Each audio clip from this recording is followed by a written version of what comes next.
여러분 반갑습니다. 반도체 오빠 전 회장입니다.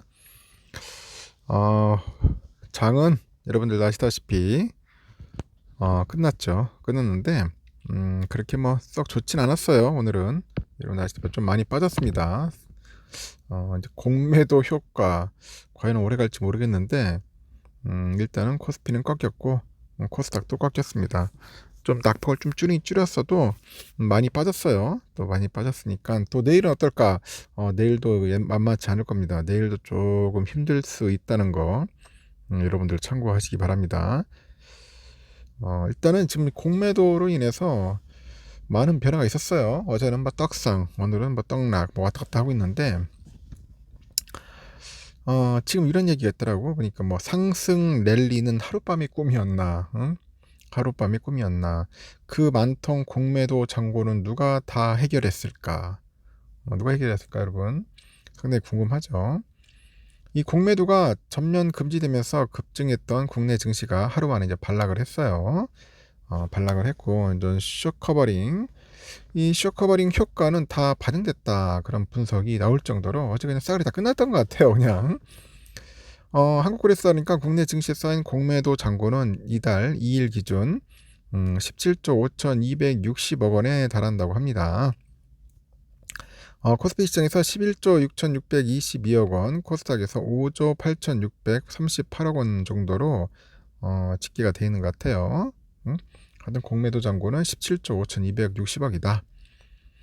덕분에 공매도 금지 첫날 쇼커버링이 대규모로 이루어졌습니다. 이루어졌고 코스피는 역대 최대 상승폭을 이제 보여주기도 했습니다. 그런데 공매도 금지랑 그 쇼커버링 그 장세는 1일 천하예요. 1일 천하. 1일 천하다. 이날 코스피 지수 보니까 전 거래일 대비 2.33% 정도 하락을 해서 2443.96 2443.96에 장을 마쳤고 특히 전날 코스피 시장에서 7천억 이상 순매수한 외국인 투자자들이 하루 만에 순매도 1018억 정도 들어갑니다. 순매도를 1018억이나 했다. 그렇게 보시면 되고 공매도 잔고 변동은 파악하는데 한 3일 정도 시차가 있어요. 3일 정도 시차가 있고요. 그 외국인들의 쇼커버링 규모를 정확히 파악할 수는 없습니다. 파악할 수는 없고 업계에서는 2조 원 가량 잔고가 줄었을 것이다. 그런 얘기를 합니다. 2조 원 가량 잔고가 줄었을 것이다. 그렇게 관측을 내놓는 겁니다. LH투자증권 연구원도 그래요. 공매도 잔고가 연초 대비 늘어난 수준에서 급격히 빠지진 않은 것으로 보인다. 그리고 코스피에서 공매도 잔고는 연초에 9조 3,600억에서 약 2조 원 정도, 코스닥에서는 한 2조 8,238억에서 약 3조 원이 확대가 됐다. 뭐 그런 이야기를 하는 것 같습니다. 아직 공매도 잔고가 10조 원가량 남았을 것으로 추정이 되나 업계에서는 쇼커버링 효과가 지난 6일 마무리됐을 것이라는 그런 시각도 있습니다. 어제 끝났을 것이다. 쇼커버링 효과가 하루 만에 끝났다고 할 수는 없지만은 또 이 급한 수요는 대부분 마무리된 것으로 볼 수 있다. 그렇게 보는 증권사도 있네요. 공매도 금지 효과는 보통 2, 3주에 걸쳐서 시장을 6% 정도 움직이는데 지난 6일은 5%가 움직였다. 그래서 공매도 금지 효과가 하루에 반영된 것이다. 그런 이야기도 합니다. 10조 원이 넘는 공매도 잔고 때문에 3에서 6개월까지 쇼커버링이 들어올 것이다. 그러면서도 쇼커버링에 대한 기대감은 이미 반영됐다. 지적하는 사람도 있더라고요. 이제 앞으로가 문제입니다. 앞으로가 문제다. 향후 거래량 감소와 외국인들의 코스피 엑소더스, 코스피 탈출, 탈출이죠. 이걸로 인해서 국내 증시의 변동성이 더 커질 수 있다는 그런 경고도 나오고 있어요. 국내 증시에서 매일 7천억 정도가 거래되던 공매도가 사라진 거야. 그래서 이제 변동성이 더 커지지 않겠냐, 뭐 그런 이야기도 있습니다. 업계에서는 그 우려하는 게 뭐냐, 지금 선물 옵션 시장에서 매도 물량이 많아지다 보니까 선물 옵션 만기일에 주가 지수가 급락을 할 수 있다고 보는가 봐요. 공매도 시장보다 더 큰 파생 상품 시장에 풍산 효과처럼 큰 왜곡이 올 수 있다고 합니다. 큰 왜곡이 올 수 있다. 음? 일단 전날 쇼커버링 기대감에 고용지표 둔화 등 이벤트가 겹치다 보니까 지수가 올랐지만은 그 업황이나 기업 가치 등 시장의 펀더멘털이 좋아진 건 아니다. 지금 그 펀더멘털은 그렇게 해서 좋은 것도 아니에요. 그래서 변동성은 더 커질 거라고 내다보고 있어요. 그 한 증시 전문가가 그래요. 금융당국이 외국인 투자자를 뭔가 잠재적인 범죄자로 규정한 것이 투자 심리에도 나쁜 영향을 미칠 것이다. 잠재적인 범죄자. 이번 조치가 또 다른 코리아 디스카운트를 만들 수 있다. 경고를 하는 것 같습니다. 하여튼 참 재미있는 나라입니다. 재미있는 코리아 증시고 그놈의 공매도 때문에 온 나라가 막 들썩들썩하네요. 지금 보니까. 음? 공매도 참 없앨 수는 없고 이 불법 공매도를 잡자니 그것도 쉽지도 않고 하여튼 쉽지 않네. 또 이런 이야기도 있더라고요. 시장 조성자 공매도까지 금지해달라 그런 개미들도 있습니다. 그래서 일부 개미들은 대책이 여전히 부족하다 반발하는데 금융위원회가 그 예외 조항을 뒀어요. 그 일부 사업자가 공매도를 할 수 있게끔 열어줬다는 이유죠. 개미들은 증권사가 규제의 틈을 파고들어서 수익을 챙긴다고 보고 단체 시위까지 나섰다. 그런 얘기를 하는데 한티언에서 그래요. 7일 서울 여의도 국민의힘 당사 앞에서 모든 공매도 금지 촉구 촛불 집회 개최를 했는데 전날 금융위의 결정으로 공매도가 전면 금지됐음에도 이번 조치에서 제외된 시장 조성자가 공매도로 물량을 쏟아냈다고 판단한 데 따른 것이다. 그런 얘기를 하죠. 시장 조성자 외에도 유동성 공급자 LP가 있어요.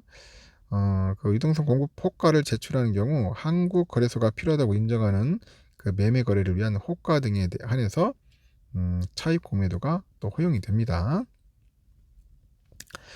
실제 공매도 전면 금지 첫날인 6일 코스피 코스닥 시장의 공매도 거래 대금은 1969억을 기록했더라고요.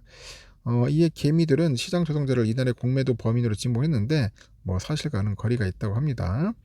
한국거래소 따르니까 올해 4분기 시장 조성자의 일평균 공매도 금액은 빵원이다. 빵원이라고 합니다. 시장 조성자는 그 거리가 부진한 종목에 대해서 매수나 매도 양방향 호가를 제출합니다. 지난해 증권사 9곳이 코스피 288개, 그 코스닥 503개 종목에 한해서 유동성을 공급하기로 한국거래소랑 계약을 맺었다고 하네요. 중재자 없이 시장 참가자 간에 거래하는 주문 그 주도형 매매 시스템의 운용성의 한계를 보완하는 게 이제 시장 조성자 제도의 책임이라고 합니다. 그래서 시장 조성자에 대한 대표적인 오해 중 하나가 시장 조성자가 공매도 호가를 제출할 때 업팅 룰을 적용받지 않는다는 점인데 이 업팅 룰이라는 게 뭐냐? 이 공매도에 따른 직접적인 가격 하락 방지를 위해서 직전 가격 이하로 공매도 호가 제출을 금지하는 제도입니다. 예를 들어서 A전자 주식의 직전가가 49,000원이야. 49,000원. 그럼 공매도 호가는 49,050원 이렇게 쓰겠다. 한 단계 올려야겠죠. 49,050원, 49,100원 등등 해서 이 49,000원을 초과하는 금액으로 제출한다는 거죠. 20년까지는 그 시장 조성자가 업팅룩 예를 인정받았는데 그의 정부가 대대적으로 불법 공매도 적발 시스템을 구축하면서 시장 조성자의 업팅룰 면제도 폐지돼 버렸어요. 그래서 시장 조성자도 업팅룰을 적용받게 됐습니다. 전날 공매도를 한 진범은 LP다. LP. LP는 유동성 공급자인데 LP하고 시장 조성자는 모두 거래 체계를 돕는 역할인데 그 대상이 각각 ETF, 시장 조성 종목으로 다릅니다. LP는 자산 운용사랑 ETF의 원활한 거래를 위해서 유동성 공급 계약을 맺은 증권사인데 LP는 계약에 따라서 시장에 ETF 호가를 내야 돼요. 가령 가진 ETF를 매도하고 싶은 투자가 있다면 LP가 매수 호가를 내가지고 이를 사들이는 식인가 봅니다. 그래서 LP가 ETF를 가지고 있기만 하면은 ETF의 가격 변동에 따라 손익이 생겨요. 결국 LP는 가격 변동 리스크를 해지하기 위해서 자산운용사 등에서 주식을 빌려와가지고 시장에 매도를 하는데 이때 공매도가 발생한다죠. 전날 공매도 거래 대금 역시 LP의 해치 거래가 주였다고 하네요. 그래서 개미들의 바람처럼 시장 조성자랑 LP에 대해서도 공매도를 금지하면 시장 거래 체결에 차질이 생길 수밖에 없다는 그런 지적도 있다는데 사려는 사람과 팔리는 사람의 가격에 맞지 않을 때 대신 거래를 해주는 게 시장 조성대랑 LP인데 이 공매도가 막히면 이들의 해지 수단이 없어지면서 제 역할을 하지 못하기 때문이라고 하죠. 그래 올해 4분기 시장 조성대 일평균 매수 매도 금액은 221억 한 220억 정도 되는가 봅니다. 시장 조성자 제도는 유동성이 낮은 종목에 대해서 운영이 됩니다. 이 제도가 없으면은 해당 종목들은 거래가 더 줄어들고 가격이 더 벌어질 수밖에 없다. 그래서 이는 투자들이 적당한 가격에서 또 비용을 적게 들여가지고 거래를 할 수 있게 도와주는 제도다. 뭐 그런 이야기를 하는 것 같습니다. 하여튼 공매도 아직까지는 살아있다는 겁니다. 살아있는데 어떻게 될지는 좀 더 지켜봐야겠습니다. 여기까지 하고 퇴근 잘 하시고요. 나중에 저녁 시간에 뵙도록 해요.